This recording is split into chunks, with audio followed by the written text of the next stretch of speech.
Hello friends, good morning. നമ്മളെ എല്ലാ T V സീരിയലിലേക്ക് എല്ലാവർക്കും സ്വാഗതം. അനി അങ്ങനെ മുത്തശ്ശനെയും മുത്തശ്ശിയും ഒന്ന് വാരുക. അപ്പോൾ ഏട്ടത്തി വിളിച്ചത് മുത്തശ്ശനെയാണോ എന്ന് എനിക്കൊരു സംശയമുണ്ട് എന്നിങ്ങനെ അനി പറയുമ്പോൾ ഏയ് എന്നെയൊന്നുമല്ല എന്ന് പറഞ്ഞ് മുത്തശ്ശൻ ഇങ്ങനെ പറഞ്ഞു. അപ്പം എന്നെ എപ്പോഴെങ്കിലും അവൾ വിളിച്ചായിരുന്നു ചോദിച്ചപ്പം എനിക്ക് ഓർമ്മയില്ല എന്ന് മുത്തശ്ശി. ഞാനവിടെ മറഞ്ഞു നിന്ന് സംസാരമൊക്കെ ശ്രദ്ധിച്ചായിരുന്നു എന്ന് അനി ഇങ്ങനെ പറയും കേട്ടോ. അത് കേട്ടപ്പോൾ ഇവർ രണ്ടുപേരും അന്തം വിട്ട് നോക്കുക. സംസാരമൊക്കെ കഴിഞ്ഞ് നേട്ടത്തിയോട് ഞാൻ അതിനെപ്പറ്റി ചോദിച്ചില്ല. ആദ്യം മുത്തശ്ശനോട് കാര്യങ്ങളൊക്കെ തിരക്കാം എന്നാണ് കരുതിയതെന്ന കാര്യം പറയുവാണേ. എന്താ മുത്തശ്ശ ഇതിൻ്റെയൊക്കെ ഉദ്ദേശം? കാര്യം പറഞ്ഞേ, എന്തിനാ എല്ലാവരുടെയും കണ്ണു മൂടി കെട്ടിയിട്ട് മുത്തശ്ശൻ ഇങ്ങനെയൊക്കെ ചെയ്യുന്നത് എന്നൊക്കെ ഇങ്ങനെ ചോദിക്കണം. പിന്നെ ഈ നാടകത്തിൻ്റെ യഥാർത്ഥ കാരണം എന്താണെന്ന് എനിക്കറിയണം എന്നൊക്കെ പറയുമ്പം നീ ചുമ്മാ വെറുതെ തെറ്റിദ്ധരിച്ചിരിക്കുക, ഞാൻ അവളോട് സംസാരിച്ചിട്ടൊന്നുമില്ല എന്ന് പറയുമ്പോൾ ദേ മുത്തശ്ശ ചുമ്മാ കള്ളം പറയാൻ നിൽക്കരുത് കേട്ടോ എന്ന് അനി പറഞ്ഞു. മുത്തശ്ശൻ അങ്ങനെയുള്ള ഒരാളെ അല്ല.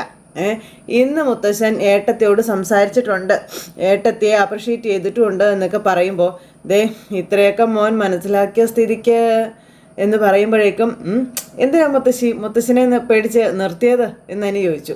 അതെ, പറയാനുള്ളതൊന്ന് പറഞ്ഞോടെയും ചോദിച്ചപ്പം പറയാനുള്ളതൊക്കെ ഞാൻ നിന്നോട് പറയാം, പക്ഷേ കേൾക്കുന്ന കാര്യങ്ങൾ മറ്റാരും അറിയാൻ പാടില്ല എന്ന കാര്യം പറയുക. ഇവിടെ നടന്നതൊക്കെ ഒരു പരീക്ഷണമാണെന്നും ആദർശിന് ഞാൻ കൊടുത്തൊരു പരീക്ഷണമാണെന്ന കാര്യം മുത്തശ്ശൻ അനിയോട് പറയുക. നീയെല്ലാം കേട്ടതിന് ശേഷം നയനയുടെ അടുത്തേക്ക് പോയിക്കോ, എന്നിട്ട് നയനയോട് കാര്യങ്ങൾ തിരക്ക്, മോൾക്കെല്ലാം അറിയാം എന്ന കാര്യം മുത്തശ്ശൻ പറയുക. എന്നും പറഞ്ഞ് ഇങ്ങനെ നമ്മുടെ അനി നിൽക്കാം. മുംബൈയിലേക്ക് പോയ ആദർശ് തല താഴ്ത്തിയാണ് ഇങ്ങോട്ടേക്ക് തിരിച്ചെത്തിയത്. മൂർത്തി ജ്വല്ലറിയുടെ MD അപ്പോൾ തല കുനിഞ്ഞിങ്ങ് വരുമ്പോൾ അതിനേക്കാളും തല കുമ്പിട്ട് പോകുന്ന ആൾ ഞാനാ. അതിനോട് അവനിവിടെ നിന്ന് പോകുമ്പോൾ ഞാൻ അവൻ്റെ പുറകെ നടന്ന് പറഞ്ഞു, നിനക്കറിയാമല്ലോ ഒരു ശത്രു നിന്നെ ഫോളോ ചെയ്യുന്നുണ്ട്, നീ സൂക്ഷിക്കണമെന്ന്. എന്നിട്ടും അവൻ അതിനെപ്പറ്റി സീരിയസ് ആയി എടുത്തില്ല, അവന് മനസ്സിലായില്ല. അതിൻ്റെ ശിക്ഷയാണ് അവന് കിട്ടിയത്. എന്നാൽ ഇനി ഒരിക്കലും അത് ആവർത്തിക്കപ്പെടാതിരിക്കാൻ വേണ്ടി കമ്പനിയുടെ യഥാർത്ഥ ശത്രുവിനെ അവൻ തന്നെ കണ്ടെത്തണമെന്ന് എനിക്ക് തോന്നി എന്ന കാര്യം മുത്തശ്ശൻ പറയാം. അനി ഇങ്ങനെ നോക്കൂ കേട്ടോ. അതുകൊണ്ടാണ് കടുത്ത നിലപാടുകൾ ഞാൻ എടുത്തതെന്നുള്ള കാര്യവും മുത്തശ്ശൻ പറഞ്ഞു. അവനെ MD സ്ഥാനത്ത് നിന്ന് മാറ്റി നിന്നെ അവിടെ കൊണ്ടുവന്നതും അതിനുവേണ്ടി തന്നെയാണെന്ന കാര്യവും പറയുക. അവൻ്റെ ഉള്ളിൽ ആ ഒരു തീ ഉണ്ടാകാൻ വേണ്ടി, അവൻ കമ്പനിയെ രക്ഷിക്കുന്നത് കാണാൻ വേണ്ടിയിട്ടാണെന്നും പറഞ്ഞു. പിന്നെ ഇപ്പോഴാ ഒരു രീതിയിൽ തന്നെയാണ് കാര്യങ്ങളെല്ലാം വന്നിരിക്കുന്നത്, കമ്പനി വീണ്ടും തിരിച്ചു കയറിയിരിക്കുന്നതെന്ന് പറഞ്ഞപ്പം എന്നാലിത് നേരത്തെ എന്നോടെങ്കിലും പറയണ്ടേ മുത്തശ്ശ? അപ്പോൾ അതെന്താണ് നിന്നോട് പറയുന്നത്? അല്ല, ആരോടും പറയാതിരുന്നിട്ട് കാര്യങ്ങൾ എത്രത്തോളമൊക്കെ എത്തിയില്ലേന്ന് മുത്തശ്ശൻ ചോദിച്ചു. ഇനി നീ ഇതെല്ലാവരെയും അറിയിക്കാൻ നിൽക്കണ്ട. ഞാനിത് ആരോടും പറയാനൊന്നും പോകുന്നില്ല എന്ന് പറഞ്ഞു. എൻ്റെ പൊന്നു മോനെ, എന്നെ വിഷമിപ്പിക്കേണ്ട എന്ന് കരുതിയിട്ട് എന്നോടെല്ലാം ആദ്യം തന്നെ പറഞ്ഞായിരുന്നു എന്ന കാര്യം മുത്തശ്ശി പറയാം. ഒരുപാട് കുറ്റപ്പെടുത്തിയതിന് ശേഷം കേട്ടോ എന്നോട് കാര്യങ്ങളൊക്കെ പറഞ്ഞത്. നയനമോൾ വീട് വിട്ട് പോയപ്പോൾ അത് സഹിക്കാൻ കഴിയാതെ ഞാൻ ഇദ്ദേഹത്തിനോട് ഒരുപാട് ചൂടായി സംസാരിച്ചായിരുന്നു. അപ്പോഴാ സത്യമല്ല എന്നെ അറിയിച്ചതെന്ന കാര്യവും പറയുന്നു. ആദർശം നയനയും വീട് വിട്ട് പോയതിന് ശേഷം ഇദ്ദേഹം ശരിക്കും ഒന്നും ഉറങ്ങിയിട്ടും കൂടി ഇല്ല എന്നും പറഞ്ഞു. അങ്ങനെ അതെല്ലാം പറഞ്ഞ് അനിയെ ബോധ്യപ്പെടുത്തുക കാര്യങ്ങൾ. ഇന്ന് നമ്മൾ ആ മത്സരം ജയിക്കാൻ വേണ്ടിയിട്ട് ഏറ്റവും കൂടുതൽ പ്രാർത്ഥിച്ചതും ഇദ്ദേഹമാണെന്ന് പറഞ്ഞു. എന്തായാലും വളരെ സൂക്ഷിച്ച് വേണം കാര്യങ്ങൾ മുന്നോട്ട് പോകാൻ. കാരണവന്മാരായിട്ട് കൈമാറി വന്ന ജ്വല്ലറിയാണ്, അതിനൊരു കോട്ടവും തട്ടാൻ പാടില്ല. പത്തരമാറ്റ സ്വർണം മാത്രമേ നമ്മുടെ ജ്വല്ലറിയിൽ നിന്ന് നമ്മൾ കൊടുത്തിട്ടുള്ളൂ. അത് വാങ്ങിയ ആരും ഇന്നേ വരെ കുറ്റവും പറഞ്ഞിട്ടില്ല. പക്ഷേ കള്ളത്തരങ്ങൾ മാത്രം ചെയ്യുന്ന, കള്ളക്കടത്ത് സ്വർണ്ണമേറ്റ് കാശാക്കുന്ന ചിലരെ നാട്ടിലും ഗൾഫിലും നമ്മളെ രണ്ടാമതും മൂന്നാമതും ഒക്കെ ആക്കിയെന്ന കാര്യം മുത്തശ്ശൻ പറഞ്ഞ് അതിന് നമുക്ക് സഹിക്കാൻ കഴിയോടാന്ന് ചോദിച്ചു. എന്ന് വെച്ച് കുടുംബത്തെ മറന്ന് ഞാൻ ബിസിനസ്സിനെ സ്നേഹിക്കുന്നു എന്നുള്ള ആരോപണം നീ ഉൾപ്പെടെ പലർക്കും ഉണ്ടായെന്ന കാര്യവും മുത്തശ്ശൻ പറഞ്ഞു. അത് പുറമേ പറഞ്ഞില്ലെങ്കിലും ഉള്ളിൽ വെച്ചുകൊണ്ട് നടക്കുകയായിരുന്നു എന്നൊക്കെ എനിക്കറിയാവുന്നു. അതൊക്കെ നീ അങ്ങ് തിരുത്തിക്കോ. കുടുംബമാണ് എനിക്ക് മുഖ്യം, അത് കഴിഞ്ഞ് മറ്റെന്തും ഉള്ളൂ എന്ന കാര്യം പറയുമ്പോൾ മുത്തശ്ശനോട് എനിക്ക് നല്ല വിയോജിപ്പൊക്കെ ഉണ്ടായിരുന്നു. എന്നാൽ ഇപ്പോൾ പഴയതിനേക്കാളും ആരാധന തോന്നുകയാണെന്ന കാര്യം പറഞ്ഞപ്പോൾ മുത്തശ്ശ ശരിക്കും ഒരു മുത്തശ്ശൻ എന്നൊക്കെ പറഞ്ഞ് നമ്മുടെ അനി. അപ്പോഴത്തേക്ക് മുത്തശ്ശൻ എഴുന്നേറ്റു. അനി നേരത്തേക്ക് മുത്തശ്ശനെ കെട്ടിപ്പിടിച്ചു. അങ്ങനെ നിൽക്കുന്നു. അപ്പോഴേ ഞാൻ പോയി ഏട്ടത്തോട് ഈ കാര്യം ഒന്ന് ചോദിക്കാം, അതുവരെ ഇക്കാര്യം മുത്തശ്ശൻ പറയരുത് കേട്ടോ. പിന്നെ ഞാനെന്തായാലും കുറച്ച് കഴിയുമ്പോൾ അങ്ങോട്ടൊന്ന് പോകുന്നുണ്ട് എന്നനി. ശരിയെന്നും പറഞ്ഞ് അവിടെ നിന്ന് അങ്ങ് പോയി അതിന് തിരിച്ചു വന്നിട്ട് അതെ മുത്തശ്ശ, ഈ കോമ്പറ്റീഷൻ ജയിച്ചതോടെ നമ്മുടെ ജ്വല്ലറി ഇപ്പോൾ വളരെ വളരെ മുകളിലാണ്. ഇനിയെങ്കിലും ആദർശനെ തിരിച്ചു വിളിച്ചുകൂടെയെന്ന് ചോദിക്കുമ്പം അതിനൊരു സമയവും കാലവും ഉണ്ട്. അപ്പോൾ ഞാൻ തിരിച്ചു വിളിച്ചോളാം എന്ന് പറഞ്ഞു. ഇനി എപ്പോൾ തിരിച്ചു വിളിച്ചാലും എനിക്ക് കുഴപ്പമൊന്നുമില്ല കേട്ടോ, മുത്തശ്ശൻ്റെ മനസ്സ് ഇതാണല്ലോ, അതുകൊണ്ട് എനിക്ക് ഒരു ശങ്കയും ഇല്ല എന്നും പറഞ്ഞു നമ്മുടെ അനി. അപ്പോൾ ശരിയെന്നും പറഞ്ഞു അനി അവിടെ നിന്ന് അങ്ങ് പോയി. അനി പോയി കഴിഞ്ഞപ്പോഴത്തേക്ക് മുത്തശ്ശിയും മുത്തശ്ശനും കൂടി അതിനെപ്പറ്റി സംസാരിച്ചുകൊണ്ട് അവിടെ അങ്ങനെ ഇരിക്കുക. ഇതുപോലെ സത്യങ്ങൾ അറിയാൻ ഒരാളും കൂടി ഉണ്ട്, നമ്മുടെ ആദർശമോൻ എന്ന് പറഞ്ഞപ്പം അവൻ അവസാനം അറിഞ്ഞാൽ മതി, ഭർത്താവിൽ നിന്നൊന്നും മറച്ചു വയ്ക്കാറില്ല നയനമോള്. പക്ഷേ ഇവിടെ എൻ്റെ വാക്ക് കേട്ട് ആദർശനോട് പോലും ഒന്നും പറയാതിരിക്കുക അവളെന്ന കാര്യം മുത്തശ്ശൻ ഇങ്ങനെ പറഞ്ഞു. അതിൽ കാര്യമുള്ളത് കൊണ്ടാണെന്നും കഴമ്പുള്ളത് കൊണ്ടാണെന്നും പറഞ്ഞു. എല്ലാം ശരിയാവോടോ, നമുക്ക് നോക്കാം എന്നും പറഞ്ഞ് ഇവരിങ്ങനെ ഇരിക്കുകയാണ്. അത് കഴിഞ്ഞതിന് ശേഷം എന്നെ കാണിക്കുന്ന മാളവിക കേട്ടോ. അപ്പോൾ മാളവിക ഇങ്ങനെ അവിടെ ഇരിക്കുന്നപ്പോൾ മാളവികയുടെ അരികിലേക്ക് വരും. അപ്പോൾ സന്തോഷം പുറത്ത് കാണിച്ച പ്രശ്നമാണ്, അതുകൊണ്ട് സങ്കടം നടിച്ചിരിക്കാവെന്നും പറഞ്ഞ് നമ്മുടെ മാളവിക ഇങ്ങനെ ടെൻഷൻ അടിച്ചതുപോലെ അഭി വന്നപ്പോൾ ഇരിക്കുന്നു. അഭി അന്നേരം മാളവികയുടെ അടുത്തേക്ക് കയറി വരും കേട്ടോ. ആകെ വിഷമമായല്ലേ എന്ന് ചോദിച്ചു. എന്താ സംഭവിച്ചതെന്ന് അറിയില്ല എന്നും ജഡ്ജസിനെ നമ്മൾ നന്നായി ഇമ്പ്രസ് ചെയ്തതല്ലേ എന്നും മാളവിക ചോദിക്കുക. പക്ഷേ റിസൾട്ട് വന്നപ്പോൾ വിജയ് അവരുടെ ഭാഗത്തായെന്ന് പറഞ്ഞപ്പം ഇതിനകത്ത് എന്തെങ്കിലും കള്ളക്കളി ഉണ്ടോ എന്ന് എൻ്റെ സംശയം എന്ന് ഈ അഭി പറയും. അപ്പം മാളവിക ഇങ്ങനെ നോക്കുക. അനന്തമൂർത്തി അത്ര നിസ്സാരക്കാരനല്ല എന്ന് അറിയാമല്ലോ. പിന്നെ അയാൾ ഇനി എന്തെങ്കിലും തരകടപ്പണി കാണിച്ചതെന്നൊന്നും പറയാൻ പറ്റില്ലെന്ന് പറയുമ്പം അങ്ങനെ എന്തോ നടന്നിട്ടുണ്ട്. കാരണം നമ്മുടെ ഡിസൈൻ മറ്റാരെക്കാളും മുകളിലായിരുന്നു എന്ന് പറയുമ്പോൾ നിറം മങ്ങിയ ഡിസൈനാണ് അവിടെ ഒന്നാമതെത്തിയതെന്നും പിന്നെ എന്ന് വെച്ച് നീ ഭയക്കണ്ട മാളൂ, നിന്റെ സ്ഥാനത്തിന് ഒരു കോട്ടവും തട്ടില്ല എന്ന് ഈ അഭി പറയുവാണ്. നിനക്കൊപ്പം ഞാൻ ഉറച്ചു നിൽക്കല്ലേ, പിന്നെ നിന്നെ ആർക്കും ഒന്നും ചെയ്യാൻ പറ്റില്ല. പക്ഷേ എല്ലാം കഴിഞ്ഞപ്പോൾ ഡേവിഡ് സാറിൻ്റെ മുഖം കണ്ട് ഞാനൊന്ന് പേടിച്ചു എന്ന് മാളവിക പറയാം. നമ്മളെല്ലാവരും കൂടി അവിടെ കൂടിയത് തല താഴ്ത്തി പോരുന്ന അനിയെയും നയനെയും കാണാൻ വേണ്ടിയിട്ടായിരുന്നു. നവ്യ പോലും അവിടെ എത്തിയത് അങ്ങനെ ഒരു കാഴ്ച കാണാൻ വേണ്ടി മാത്രം. പക്ഷെ വിധി അത് എതിരായി പോയെന്ന് പറയുമ്പോൾ ഡേവിഡ് സാർ എന്തെങ്കിലും പറഞ്ഞായിരുന്നോ എന്ന് ചോദിച്ചു. അയാൾ എന്നാ പറയാനാ, ഞാൻ അയാളോട് പറയണം, പിന്നെ മറ്റു ചിലരും അയാളോട് പറയണം. ആരാണ് ഈ മറ്റു ചിലർ? ഇടയ്ക്കിടയ്ക്ക് അങ്ങനെ പറയുന്നുണ്ടല്ലോ എന്ന് മാളവിക ചോദിക്കുമ്പം അതൊക്കെ ഞാൻ പിന്നീട് വ്യക്തമാക്കി തരാം. ഇപ്പം മാളുവിൻ്റെ സ്ഥാനത്തിന് മാറ്റം ഒന്നും ഉണ്ടാവില്ല, അത്രമാത്രം നീ അറിഞ്ഞാൽ മതിയെന്ന് പറയും. അപ്പം പറഞ്ഞ് മാളവിക ഇങ്ങനെ ചിരിച്ചുകൊണ്ട് ഇങ്ങനെ നിൽക്കുക. അപ്പോഴത്തേക്ക് മാളവികയുടെ കവിളത്തൊക്കെ ഇങ്ങനെ പതുക്കെ തൊട്ട് ഇങ്ങനെ നിൽക്കുവാണ്. അപ്പോഴത്തേക്കും മാളവിക ദേഷ്യം വന്നു. നിന്നെപ്പോലെ കഴിവും സൗന്ദര്യമുള്ളൊരു പെണ്ണാണ് എന്നോടൊപ്പം തോളോട് തോൾ ചേർന്ന് നടക്കേണ്ടതെന്ന് മാളവികയോട് ഈ അഭി പറയണു. പിന്നെ നവ്യ അവൾ നയനയുടെ ചേച്ചിയല്ലേ എന്ന് മാത്രമല്ല എന്നെ എപ്പോഴും വിഷമിപ്പിക്കുന്ന ഒരു ഭാര്യ കൂടിയാണ് അവൾ, അതുകൊണ്ട് അവളുമായിട്ട് ഒത്തുപോകാൻ വളരെ പ്രയാസമാണെന്നൊക്കെ പറഞ്ഞു. അല്ല നവ്യ മേഡം ഇതറിയരുതെന്ന് പറഞ്ഞപ്പം ഞാൻ പറഞ്ഞല്ലേ എൻ്റെ കൃപ കൊണ്ടാണ് അവൾ ഇവിടുത്തെ മോഡലായത്. പക്ഷേ അവളുടെ വിചാരം അവളേതോ കൊമ്പത്തെ ആളാണെന്നാണ്. അവൾ കാരണമാണ് എനിക്ക് ജോലി കിട്ടിയതെന്നാണ് അവളുടെ ഭാവം. ഞാനില്ലായിരുന്നെങ്കിലേ അവളിന്നിവിടെ ഇല്ല, അതറിയാവോ മാളുവിന്.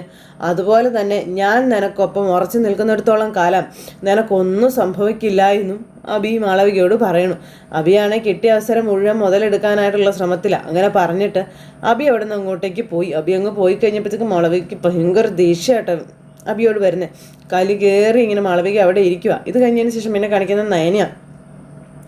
നയന അവിടെ ഇരുന്നൊരു സംഭവം ഉണ്ടായി, നമ്മൾ വിജയിക്കുകയോ ഇല്ല എന്നുള്ള ഓവർ ടെൻഷനിലായിരുന്നു അനിയെന്നൊക്കെ പറഞ്ഞുകൊണ്ട് ആദർശനോടും നന്ദുവിനോടും നയന ഇരുന്ന് പറയുക. എല്ലാം കഴിഞ്ഞതിന് ശേഷമേ അനിയെ കാണുന്നുണ്ടായിരുന്നില്ല. ഞാൻ നോക്കി ചെന്നപ്പോൾ ഒരു തൂണിൻ്റെ മറയിൽ നിന്ന് അനി വിങ്ങി വിങ്ങി കരയുകയായിരുന്നു എന്ന് നയന പറയാം. അപ്പോൾ എന്തിനാന്ന് ചോദിച്ചു ആദർശം. സന്തോഷം കൊണ്ടാണ് കരഞ്ഞതെന്ന് നയന ഇവരോട് പറയുകയും ചെയ്തു. അപ്പോൾ ഇവർ മൂന്നുപേരോട് സംസാരിച്ചുകൊണ്ടിരിക്കുമല്ലേ. അപ്പോൾ ആ സമയത്ത് അവന് സംസാരിക്കാൻ ഈ വാക്കുകൾ കിട്ടിയില്ല. എന്ന് വെച്ചാലേ അവിടുത്തെ മൊത്തത്തിലുള്ള മൂഡ് കിട്ടിയപ്പോൾ ഞങ്ങളുടെ പ്രതീക്ഷ എല്ലാം പോയതായിരുന്നു. അങ്ങനെ സംസാരിച്ചുകൊണ്ടിരിക്കുമ്പോൾ നയനയുടെ ഫോണിലേക്ക് അടുത്ത മെസ്സേജ്. അപ്പോൾ ഇതിങ്ങനെ നയന ഇങ്ങനെ ഓപ്പണാക്കി നോക്കുക കേട്ടോ. അപ്പോൾ കൺഗ്രാജുലേഷൻസ്, തകർപ്പൻ വിജയത്തിന് ആശംസകളെന്നും പറഞ്ഞൊരു മെസ്സേജ്. അപ്പോൾ ആരാണെന്നോ എന്താണെന്ന് അറിയില്ല. അപ്പോൾ ആരാണെന്ന് ചോദിച്ചു ആദർശ്. അപ്പോൾ അൺനോൺ നമ്പറാണല്ലോ ആദർശേട്ടാന്ന് പറഞ്ഞു. അങ്ങനെ കാണിച്ചു കൊടുത്തു. അപ്പോൾ ആദർശ് അത് മേടിച്ച് നോക്കുന്നു. ആദർശ് അത് മേടിച്ച് നോക്കിക്കഴിഞ്ഞപ്പം ശരിയാ, അപ്പം നന്ദു ഇതെപ്പോഴും എനിക്ക് മെസ്സേജ് അയക്കാറുള്ള ആൾ തന്നെയാണെന്ന കാര്യം പറഞ്ഞു. നമ്മുടെ വിജയത്തിന് വേണ്ടി ആഗ്രഹിക്കുന്ന ആരോ നമ്മളെ സഹായിക്കുന്നുണ്ടെന്ന് വേണം കരുതാനെന്നൊക്കെ പറയുന്നു ആദർശ. ഇനിയിപ്പോൾ അത് മുത്തശ്ശനായിരിക്കുമെന്ന് എൻ്റെ സംശയം എന്ന് പറഞ്ഞപ്പം അതിനുള്ള സാധ്യതയൊന്നും ഇല്ല എന്ന് പറഞ്ഞു നയന. പിന്നെ ആരാ ചേച്ചി ഇത്ര കൃത്യമായിട്ട് ഓരോരോ മുന്നറിയിപ്പുകൾ തന്നുകൊണ്ടിരിക്കുന്നത്? അതുപോലെ തന്നെ ഒരു വിജയം ഉണ്ടായപ്പോൾ ഉടൻ തന്നെ അഭിനന്ദിക്കുന്നതൊക്കെ ആരാ? അപ്പോൾ ഇതുപോലുള്ള പണിയൊന്നും മുത്തച്ഛൻ കാണിക്കുമെന്ന് എനിക്ക് തോന്നുന്നില്ല എന്ന് പറഞ്ഞു നയന. എന്തായാലും സമയത്ത് ദൈവം പലരെയും അയക്കുന്നുണ്ട് നമ്മളെ സഹായിക്കാൻ വേണ്ടിയിട്ടേ. അപ്പോൾ ആദർശേട്ടനും നയനയും ചോദിക്കാൻ 100% സത്യസന്ധമായിട്ടല്ലേ ജീവിക്കുന്നത്. അങ്ങനെയുള്ളവർക്ക് ദൈവത്തിൻ്റെ ഒരു പിന്തുണ എന്തായാലും ഉണ്ടായിരിക്കും. എന്തായാലും ഈ മറിഞ്ഞിരിക്കുന്ന ആളെ എന്തെങ്കിലും ഒരു ദിവസം കാണാൻ പറ്റും. അയാൾ വെളിച്ചത്ത് വരാതിരിക്കത്തില്ല, അത് ഉറപ്പാണെന്ന കാര്യം പറയണു നമ്മുടെ ആദർശം. അങ്ങനെ ഇവരതിനെപ്പറ്റി ചിന്തിച്ചുകൊണ്ടിരിക്കുന്ന ഈ സമയത്ത് അനിയെ കാണിക്കുന്നത്. അനിയുടെ അടുത്തേക്ക് അവന്തിക വരും കേട്ടോ. അവന്തിക വലിയ ചിരിയും ചിരിച്ച് അനിയേട്ടാ എന്ന് പറഞ്ഞ് വിളിച്ചു വന്നു. ഇവളെ കണ്ടപ്പോഴത്തേക്ക് എനിക്ക് ദേഷ്യം വന്നു. ഈ വിജയത്തിൻ്റെ പിന്നിലൊരു ശക്തിയുണ്ട്, എൻ്റെ പ്രാർത്ഥനയുടെ ശക്തി എന്ന് അവന്തിക വന്ന് അനിയോട് പറയുമ്പോൾ ഓ പിന്നെ എന്ന് പറഞ്ഞിരിക്കാനും എന്തോ ഞാൻ പറഞ്ഞു ഇഷ്ടപ്പെട്ടില്ലേ എന്ന് ചോദിച്ചു. അപ്പോൾ നമ്മുടെ അനി എഴുന്നേറ്റിട്ട് എടി ഈ വിജയത്തിന് പിന്നിൽ പ്രവർത്തിച്ച നയനേടത്തിയാണെന്നും പിന്നെ ആദർശേട്ടനും അവർ ഹാർഡ് വർക്ക് ചെയ്തതുകൊണ്ടാണ് ഇന്ന് മൂർത്തീസ് ജ്വല്ലറി വിജയിച്ചതെന്ന് അനി പറയുമ്പം എല്ലാ ക്രെഡിറ്റും എന്തിനാ അവൾക്ക് കൊടുക്കുന്നേ, അപ്പം അതിനുള്ള അവകാശം അവർക്കുള്ളത് കൊണ്ടാണെന്ന് അനി പറഞ്ഞു. അനിയേട്ടൻ പോയത് മുതൽ ഞാൻ പ്രാർത്ഥനയിലായിരുന്നു എന്ന് അവന്തിക. എന്ന് മാത്രമല്ല അവിടെ കോമ്പറ്റീഷൻ നടക്കുന്ന സമയത്ത് ഞാനൊരു അമ്പലത്തിലായിരുന്നു എന്നും അവന്തിക പറയുക. അമ്പലം നടയിൽ നിന്ന് പ്രാർത്ഥിച്ചിട്ട് അവസാനം അവിടെ നിന്ന് അന്നദാനവും കഴിച്ചിട്ട് ഞാൻ വന്നതെന്നൊക്കെ പറഞ്ഞപ്പോൾ പറഞ്ഞേക്ക അനി അത്രത്തോളം വ്രതഭക്തിയോടുകൂടി ഞാനിന്ന് ഇരുന്നതെന്ന് പറയുമ്പോൾ അത്രയ്ക്കൊക്കെ ക്വാളിറ്റി ഉള്ള പെണ്ണായിരുന്നെങ്കിൽ നീ എൻ്റെ മനസ്സറിയാൻ ശ്രമിച്ചേനെ, നീ നിൻ്റെ പാട് നോക്കി പോയേനെ എന്ന് അനി അവന്തികയോട് പറഞ്ഞു. പിന്നെ ഇപ്പോഴും ഞാൻ പറയുക, നമ്മുടെ വീട്ടുകാരെല്ലാവരും കൂടെ പ്ലാൻ ചെയ്ത് ഈ കല്യാണം ഉണ്ടല്ലോ അതിനോട് എനിക്ക് ഒരു താല്പര്യവും ഇല്ല. അനിയേട്ടൻ 1000 തവണ എന്നെ വെറുത്താലും അതിൻ്റെ ഇരട്ടി ഞാൻ അനിയേട്ടനെ ഇഷ്ടപ്പെടുന്നുണ്ട് എന്ന് അവന്തിക അനിയോട് പറയുന്നു. അതുകൊണ്ട് ഈ കല്യാണം നടക്കണമെന്നാണ് എൻ്റെ ആഗ്രഹം എന്ന് പറഞ്ഞപ്പം നീ എന്നെ കൊല്ലാനായിട്ട് ജനിച്ചാണോടി അനി, അപ്പോൾ എന്താ ഇവിടെ എന്ന് ചോദിച്ച് ദേവയാനി വന്നു. എന്താ ഇത് നിങ്ങൾ കണ്ടു കഴിഞ്ഞാൽ ഉടനെ വഴക്കാണല്ലോ. അപ്പം ഞാൻ അമ്മായിയോട് പറഞ്ഞല്ലോ ഇന്നത്തെ ദിവസം മുഴുവനും ഞാൻ അനിയേട്ടന് വേണ്ടി പ്രാർത്ഥനയായിരുന്നെന്ന്. അതേപ്പറ്റി പറഞ്ഞിട്ട് അനിയേട്ടന് വിശ്വാസം വരുന്നില്ല എന്ന കാര്യം ദേവയാനിയോട് അവന്തിക പറഞ്ഞപ്പം വിശ്വസിക്കില്ല. കാരണം മോളെ ഇവന് കല്യാണം കഴിക്കാൻ ഇഷ്ടമില്ലല്ലോ എന്ന് ദേവയാനി. ഇതൊക്കെ കേട്ടപ്പോൾ എനിക്ക് ചൊറിഞ്ഞു വരികയാണ്. അതുകൊണ്ടാണ് അവന് ഇതൊക്കെ അംഗീകരിക്കാൻ പ്രയാസമായിട്ട് വരുന്നത്. എടാ ഇന്നത്തെ വിജയത്തിൻ്റെ ഒരു പങ്ക് അത് നീ മോൾക്കും കൂടി കൊടുക്കണം കേട്ടോ. അല്ല ഇവളെന്ത് ചെയ്തിട്ടാണെന്ന് ചോദിച്ചു അന്നേരം അനി. അവന്തിക മോളെ നിനക്ക് കല്യാണം തീരുമാനിച്ചതിന് ശേഷമാണ് ഈ നേട്ടങ്ങളൊക്കെ മുഴുവനും നിനക്കുണ്ടായതെന്ന കാര്യം ദേവയാനി പറയണം. എന്ന് വെച്ചാൽ നിങ്ങളുടെ കൂടിച്ചേരൽ ദൈവങ്ങൾ പോലും ഇഷ്ടപ്പെടുന്നുണ്ടെന്നർത്ഥം, മനസ്സിലായോ? അപ്പം അവന്തിക ഇങ്ങനെ ചിരിച്ചുകൊണ്ട് നിന്ന് കേൾക്കുവാണ്. അതിന് നീ അങ്ങനെ തന്നെ കാണണം. ഈ വിജയത്തിന് പിന്നിൽ മറ്റു പലരുടെയും പ്രാർത്ഥനയാണ് വല്യച്ഛനെയും പോലെ മറ്റു പലരുടെയും പ്രാർത്ഥനയാണെന്നും അതിന് മുകളിലൊന്നും അല്ല മറ്റൊന്നും എന്നൊക്കെ അനി ഇങ്ങനെ ഒന്ന് തർക്കിച്ച് ഇവരോട് സംസാരിക്കുമ്പം അക്കൂട്ടത്തിൽ അവന്തികമോളുടെ പ്രാർത്ഥനയുണ്ട്, അതെന്താ നീ അതിൽ ഉൾപ്പെടുത്താത്ത? ഇവളെൻ്റെ ജീവൻ എടുത്ത് രസിക്കുന്ന ഒരു പെൺകുട്ടിയാണെന്ന് പറയുമ്പോൾ കണ്ടമ്മ ഈ പറയുന്നേ. അപ്പം മോൾ ഇതൊന്നും കാര്യമാക്കണ്ട, അവനിങ്ങനെ പലതും പറയുമെന്ന് ദേവയാനി. പിന്നെ മോതിര കൈമാറ്റം കഴിഞ്ഞാലേ പാതി കല്യാണം കഴിഞ്ഞു എന്നാണ് അതിൻ്റെ അർത്ഥം. അപ്പോഴത്തേക്ക് അവന്തികയ്ക്ക് നാണം. മോളിങ് വന്നേ വാ എന്ന് പറഞ്ഞ ദേവയാനി അവന്തികയും കൂട്ടിക്കൊണ്ട് അവിടെ നിന്ന് പോകുമ്പോൾ അനിയാണെങ്കിൽ ഷൂഫ് എന്നും പറഞ്ഞുകൊണ്ട് ഇങ്ങനെ അവിടെ നിൽക്കുവാണ്. ഇത് കഴിഞ്ഞതിന് ശേഷം പിന്നെ അബിയുടെ അടുത്തേക്ക് നവ്യ കയറി വരിക. ഭയങ്കര സന്തോഷത്തോടെയാണ് കയറി വരുന്നത്. പക്ഷെ അബിയെ കണ്ടപ്പോഴത്തേക്ക് മുഖഭാവം അങ്ങ് മാറ്റി, അങ്ങനെ സങ്കടം ഭാവിച്ചങ്ങ് കയറി വരുന്നു. എന്നാലും അവൾ തന്നെയല്ല എല്ലാം നേടിയല്ലോടാ. അതുപോലെ നീ അനിയുടെ മുന്നിൽ പരിചയപ്പെടുന്ന 2ാമത്തെ തവണയാണെന്ന് പറഞ്ഞപ്പോൾ ആരോ നമ്മളെ ചതിക്കുന്നുണ്ടെന്ന് ഈ അബി പറയണു. പിന്നെ കമ്പനിക്കകത്ത് ഏതോ ചാരൻ ഉണ്ടെന്നാണ് അച്ഛൻ പറയുന്നത് എന്ന് പറഞ്ഞപ്പോൾ അച്ഛനോ? ഏതച്ഛൻ? അല്ല അച്ചായനെ, ഡേവിഡ് അച്ചായൻ പറയുന്നതേ. ഇനി ഞാൻ അറിയാത്തതല്ല അച്ഛനും ഉണ്ടോ എന്ന് നവ്യ ചിന്തിക്കുക. കാണും, അതുപോലെ ഒരു അമ്മയുടെ മോനല്ലേ എന്നും പറഞ്ഞ് നവ്യ ഇങ്ങനെ നിൽക്കുക കേട്ടോ. അല്ല നിനക്ക് ആരെങ്കിലും സംശയമുണ്ടോ എന്ന് അഭി ഇങ്ങനെ ചോദിച്ചു. അപ്പോൾ എനിക്കങ്ങനെ ആരെയും സംശയമൊന്നുമില്ല എന്ന് നവ്യ. അല്ല മാളവികയെക്കുറിച്ച് നിനക്ക് എന്താ അഭിപ്രായം? നല്ല അഭിപ്രായമാണല്ലോ, അവൾ ആത്മാർത്ഥമായിട്ട് ജോലി ചെയ്യുന്ന കൂട്ടത്തിലല്ലേ എന്ന് ചോദിച്ചു. പിന്നെ ഒരു കോമ്പറ്റീഷൻ ആവുമ്പോൾ അതിൽ ജയവും പരാജയമൊക്കെ ഉണ്ടാവത്തില്ലേ എന്ന് നവ്യ ചോദിച്ചപ്പം ഞാനും അങ്ങനെയൊക്കെ തന്നെയാണ് ചിന്തിക്കുന്നത്. എന്നാലും ഡേവിഡ് സാറിന് അവളുടെ കാര്യത്തിൽ ചെറിയ സംശയം ഉണ്ടെന്നാണ് തോന്നുന്നത്. ഇന്ന് പരാജയപ്പെട്ടതുകൊണ്ടാണോ മാളവികയെ ഡേവിഡ് സാർ സംശയിക്കുന്നത് എന്ന് നവ്യ ചോദിക്കുമ്പോൾ അവൾക്ക് ഒരുപാട് ഐഡിയാസും കാര്യങ്ങളും കൊടുത്തതാണ്, എന്നിട്ടും തോറ്റുപോയി എന്നൊക്കെ പറഞ്ഞപ്പം ഞാനതേപ്പറ്റി നിന്നോട് നേരത്തെ പറഞ്ഞതാണല്ലോ. 100% മാളവികയെ മാത്രം വിശ്വസിക്കാതെ മറ്റുള്ളവരുടെ സഹായം തേടുകയായിരുന്നു വേണ്ടതെന്ന്. നമ്മളതൊക്കെ തേടിയല്ലോ നവ്യെ, അതല്ല ഞാൻ നിന്നോട് പറഞ്ഞത്. മറ്റുള്ളവരുടെ ഐഡിയാസും മാക്സിമം യൂസ് ചെയ്തിട്ടുണ്ട് എന്നുള്ളത്. പക്ഷെ അതുകൊണ്ട് പ്രയോജനമൊന്നും ഉണ്ടായില്ലല്ലോടാ. സംഭവിച്ചത് നീ കണ്ടില്ലേ? കമ്പനിയെ ഒറ്റുന്നത് ആരായിരുന്നാലും ശരി അവർ പിന്നെ ജീവനോടെ ഉണ്ടാവില്ല നവ്യേ എന്നും പറഞ്ഞുകൊണ്ട് ഇങ്ങനെ നമ്മുടെ ഡേവിഡ് സാറിൻ്റെ പോളിസി എന്ന് പറയുന്നത് തന്നെ അതാ, ചതിക്ക് പകരം ചതി തന്നെയാണ് എന്നൊക്കെ ഇങ്ങനെ പറഞ്ഞപ്പോൾ നവ്യ ഇങ്ങനെ മാളവികയുടെ ജീവൻ ആപത്തിലാണെന്ന് മനസ്സിലാക്കി ഇങ്ങനെ അവിടെ നിൽക്കുന്നു. എന്തായാലും അബിയുടെ നാവിൽ നിന്ന് അറിയാതെ നാഗേന്ദ്രൻ എന്ന അച്ഛൻ്റെ പേര് നവ്യയുടെ മുന്നിൽ ചാടിപ്പോയി. അങ്ങനെ നവ്യ അത് തിരിച്ചറിയുകയും ചെയ്തു. അതിനുശേഷം മാളവികയെ പറ്റി ചിന്തിച്ചുകൊണ്ട് ഇങ്ങനെ അവിടെ നിൽക്കുക. തൊട്ടടുത്ത നിമിഷം ആദർശിൻ്റെ ഫോണിലേക്ക് മെസ്സേജ് വന്നു. അതായത് മാളവിക കൊല ചെയ്യപ്പെടും എന്നുള്ളത്. ഇത് കേട്ടപ്പോഴത്തേക്ക് ആദർശ് ആകെ അങ്ങ് നടുങ്ങിയിട്ടോ. ആദർശിന് പിന്നെ എന്ത് ചെയ്യണമെന്ന് അറിയില്ല. ഒരു സെക്കൻഡ് നേരത്തേക്ക് ഭയങ്കര ടെൻഷനായി. അപ്പോൾ അത് കഴിഞ്ഞതിന് ശേഷം പിന്നെ നയനിയും നന്ദുവും കൂടി ഇരുന്ന് സംസാരിക്കുക. അപ്പോൾ നീയും അനിയും തമ്മിൽ സൗഹൃദം മാത്രമുള്ളതെന്നാണ് പറയുന്നത്. ഒരു കാരണവശാലും അവന്തികയുടെ നിശ്ചയം മുടങ്ങാനായിട്ട് നീ കാരണമാകരുത് കേട്ടോ എന്ന് നയന പറയുമ്പോൾ ഇല്ലെന്ന് ഞാൻ പറഞ്ഞില്ലേ ചേച്ചി എന്ന് നന്ദു ചോദിക്കുക. എങ്കിലും നിനക്ക് നല്ല വിഷമമുണ്ടെന്ന് അച്ഛനും അമ്മയും പറഞ്ഞിരുന്നു എന്ന കാര്യം നയന പറയുവാണ്. അത് നിന്റെ മുഖം കണ്ടാലും അറിയാനും കഴിയുന്നുണ്ട് മോളെ എന്നും പറയാം. അനിയും ഈ കല്യാണം വേണ്ട എന്നും പറഞ്ഞ് ബഹളം വെക്കുന്നുണ്ട്. അതിന് കാരണക്കാരി നീയാണ് എന്നും പറയുന്നുണ്ട്. മോളെ ദേ അവന്തികയുടെ കാര്യം നിനക്കറിയാവല്ലോ. നവീനുമായിട്ടുള്ള കല്യാണം മുടങ്ങി. ഇനിയിപ്പോൾ അനിയെ കൂടി നഷ്ടപ്പെട്ടു പോയാൽ അവളുടെ സങ്കടം നമുക്ക് കാണേണ്ടി വരുമെന്നൊക്കെ പറഞ്ഞപ്പം ആയിക്കോട്ടെ, ഞാൻ ആ നിശ്ചയത്തിന് പോലും വരുന്നില്ല പോരെ. അയ്യോ നിശ്ചയത്തിന് വരണ്ടാന്നൊന്നും ഞാൻ പറയുന്നൊന്നുമില്ല. പക്ഷേ എനിക്കിപ്പോഴും നിന്നോട് താല്പര്യം ഉണ്ടെങ്കിൽ നീയും അതേ നിലപാട് തന്നെ എടുക്കരുത് എന്നാണ് എനിക്ക് പറയാനുള്ളത്. അനിയുടെയും അവന്തികയുടെയും കൂടിച്ചേരലിന് ഞാനൊരു തടസ്സാവില്ല ചേച്ചി എന്ന് നന്ദു അന്നേരം പറഞ്ഞു. അങ്ങനെ എനിക്ക് എന്നോട് പറയാം. പക്ഷേ ഒരു കാര്യം, എന്നെ പെട്ടെന്നൊരു വിവാഹത്തിനൊന്നും നിങ്ങൾ നിർബന്ധിക്കരുതെന്നും അത് അച്ഛനോടും അമ്മയോടും ഒന്ന് പറയണമെന്ന കാര്യവും നന്ദു പറയുക. എൻ്റെ പ്രൊഫഷനും വിവാഹ ജീവിതവും തമ്മിൽ പൊരുത്തപ്പെട്ട് പോകില്ല എന്നും നന്ദു. പിന്നെ എന്നെ പൂർണ്ണമായിട്ട് മനസ്സിലാക്കുന്ന ഒരാൾ വരാതെ ഞാൻ കല്യാണത്തെപ്പറ്റി ചിന്തിക്കത്ത് പോലും ഇല്ല എന്ന് പറഞ്ഞു. അപ്പോൾ അതൊക്കെ നിൻ്റെ ഇഷ്ടം, എനിക്കതൊക്കെ അറിയാം. നീ ജീവിതത്തിൽ ആരെങ്കിലും സ്നേഹിച്ചിട്ടുണ്ടെങ്കിൽ അത് അനിയെ മാത്രമാണ് എന്നുള്ളത്. അപ്പോഴത്തേക്ക് നന്ദുവിന് കരച്ചിൽ വരാൻ തുടങ്ങി. അവനെ നഷ്ടപ്പെട്ടു പോകുന്നതിൽ നിനക്ക് വേദനയുണ്ടോ മോളെ എന്ന് ചോദിക്കുമ്പോഴത്തേക്കും നന്ദു അവിടെ നിന്ന് അങ്ങനെ പറഞ്ഞുകൊണ്ട് ഇങ്ങനെ തലയാട്ടി. നന്ദു പിടി കൊടുക്കാതെ പിന്നെയും നിൽക്കുവാണ്. അങ്ങനെ ഇവർ തമ്മിൽ സംസാരിച്ചു. നന്ദു പോകാനായിട്ട് ഇറങ്ങുമ്പോഴത്തേക്കും അനി അങ്ങോട്ടേക്ക് കയറി വന്നു. അനി കയറി വന്നപ്പം അനി പിന്നെയും വന്നോന്ന് ചോദിച്ചു നയന.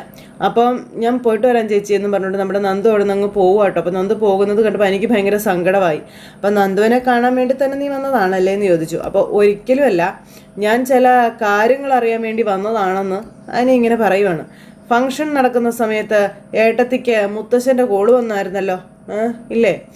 എന്തിനാ മുത്തശ്ശനെ ഏട്ടത്തിയെ തന്നെ വിളിച്ചതെന്ന് ചോദിച്ചു. അപ്പോഴത്തേക്ക് നയന അത് പിന്നെ മുത്തശ്ശനും ഏട്ടത്തിയും തമ്മിൽ ആരും അറിയാതെ ഒരു അടുപ്പമുണ്ടല്ലേ എന്ന് ചോദിച്ചു. അപ്പോൾ ഇല്ല അങ്ങനെയൊന്നും ഇല്ല.